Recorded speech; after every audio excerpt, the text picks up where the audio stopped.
네, 안녕하세요. 네, 지금 방송 시작 직전까지 굉장히 손이 바쁘십니다. 아닙니다. 뭐 오늘 송영길 대표 아까 말씀하신 것처럼 네네. 중요한 정책 발표하셨다 이래가지고 네. 내용 좀 찾아보고 그랬습니다. 확인하시느라 네. 네, 정신없이 바쁘십니다. 예.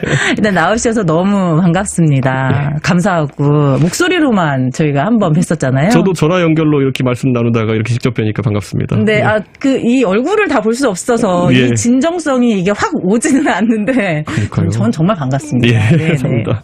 설 명절 연휴 시작 주간에 네. 지역 방문 일정을 호남으로 잡으셨어요. 네. 굉장히 의미가 있다. 제가 오프닝 때도 잠깐 얘기를 했는데 왜 여긴가요? 왜 호남이죠? 저는 대통령 선거는 5년마다 있는 그런 기회이기 때문에 저희가 이번 대통령 선거에서 호남에 대한 진정성 있는 노력을 하고 그에 따른 성적표를 받아드는 것이 굉장히 중요하다 이런 생각을 합니다. 이번에 기회가 저희가 지나가게 되면 5년 뒤에 다시 한번 노력해 볼 수 있는 기회가 오는 것이거든요. 네. 그래서 그 기말고사 기간에 그 학생이 열심히 공부하는 그런 상황입니다, 지금. 네, 그렇군요. 기말고사 기간에 열심히 한다. 네. 더 열심히 한다라는 이야기가 확 와닿습니다. 네. 호남에서는 약간 국민의힘을 보는 눈이 곱지는 않았어요. 그런데 그러니까 내려오시면서 호남을 이제 선택해서 내려오시면서 어떤 심정이셨을까? 그것도 궁금해요. 저는 호남, 특히 전북에 내려오면서 항상 느끼는 거는 제가 이렇게 전주나 아니면 익산이나 아니면 군산에 돌아다니면은 다 저랑 사진 찍자 그러고 되게 좋아하시는데 아, 왜 그래요? 국민의힘을 싫어하시는 거지? 그러면은 그런 거 아닐까요? 제가 잠깐 든 생각인데 네. 이준석은 좋은데 네. 국민의힘은 싫어 이런 느낌은 안 받아보셨어요? 그러니까 그게 당대표가 이준석인데 어떻게 그렇게 되지? 뭐 이런 생각을 하게 되는데 네네. 아무래도 저희가 과거에 호남 지역에 대해 가지고 충분한 노력을 기울이지 않았던 것이 저희 잘못이고 그리고 실질적으로 주민들이 와닿는 정책들 내지 못했던 것이 그 원인이다 이렇게 봅니다. 저희가 사실 지방선거도 이제 앞두고 있는데요. 그렇죠. 그때 얼마나 지역과 밀착되고 지역의 발전을 위해서 일할 수 있는 인재들이 공천하냐에 따라 가지고 선거가 달라질 수 있겠다 생각하는 것이 그 지난 2010년 벌써 10년 넘었네. 근데 2010년 네. 지방선거에서는 저희가 장관을 지냈던 정운천 전 농림부 장관을 전북도지사로 공천했더니만은 네네. 그때 17% 가까운 득표율을 보내주셨어요. 아, 네. 근데 그 수치는 저희가 보통 대통령 선거 때 전북에서 받는 지지율보다 높은 거거든요. 그렇기 때문에 우리 전북 주민들도 언제든지 우리 국민의힘이 훌륭한 정책과 그리고 좋은 인물로 전북에 정성을 들일 때 지지율 보내주신다는 걸 잘 알고 있고 그 뒤로 몇 년 뒤에 또 정운천 장관은 37%라는 득표율로 지역구의원으로 당선까지 되셨거든요. 네, 맞아요. 그러니까 꾸준한 노력, 훌륭한 인물, 그리고 올바른 정책 이 세 가지가 결합되면은 저희 국민의힘도 해볼 수 있다. 그런 생각을 하고 있습니다. 호남에서 할 수 있다. 예. 네, 그렇게 생각을 하시는군요. 일단은 이번에 오실 때도 이제 굉장히 지역민들이 반가워하면서 네. 사진 찍자, 너무 좋다, 이런 얘기 이번에도 하셨을 텐데 또 이제 세대로는 2030이 너무 좋아하잖아요, 이준석 대표님. 네.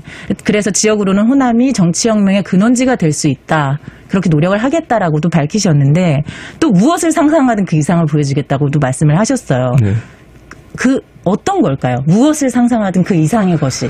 저는 이렇게 생각합니다. 지금까지 저희가 선거 때 되면은 오히려 호남 소외론에 가까운 그러니까 그렇죠. 호남 포위론에 가까운 정책을 펼친 적이 많았습니다. 네. 그래서 우리 후보가 호남에 방문하는 것도 상당히 꺼리고 그리고 불편하죠. 정책도 예를 들어 영남과 호남에 경쟁하는 거 있으면 영남 몰아주고 이랬던 적이 있었습니다. 그런데 지금 국민의힘은 절대 그런 정당이 아니고 그것과 오히려 다른 지역에서 좀 시샘할 수도 있을 정도로 호남에 대한 저희 진정성을 보여주고 투자하는 것에 게을리지 않고 있습니다. 그래서 당장 이 설 연휴를 전후로 해가지고 아마 호남 지역에 저희 후보가 직접 손으로 쓴 편지가 아마 200만 통 이제 배달될 거거든요. 네. 그 안에 보면은 우리 후보가 호남의 각 지역들, 특히 전북만 따지고 보면은 완주, 그리고 군산, 새만금, 그리고 남원 등 여러 지역에 대한 본인의 공약을 굉장히 허심탄회하게 또 세세하게 적어 놓았거든요.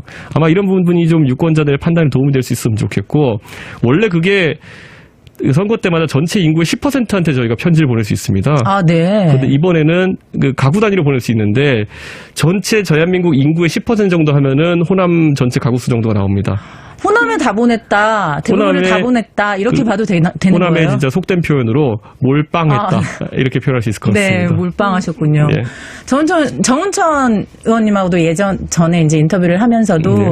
그런 말씀 하셨거든요. 오히려 윤 후보가 네. 지역에 대한 정치 신인이기 때문에 지역 차별에 대한 그런 인식 자체가 없어서 오히려 호남에 좋은 정책을 만들 수 있는 가능성이 있다 이런 말씀도 하셨던 게 또 네. 이제 생각이 납니다. 손편지는 굉장히 클래식한 방법이긴 하네요. 손편지가 클래식하고 그리고 위에 그 가구 주들의 이름이 하나하나씩 편지 속에 들어가 있습니다. 정말. 네, 그거 아마 받아보시면 깜짝 놀라실 겁니다. 네, 한번 받아보신 청취자 여러분들의 또 제보도 한번 들어보고 싶습니다.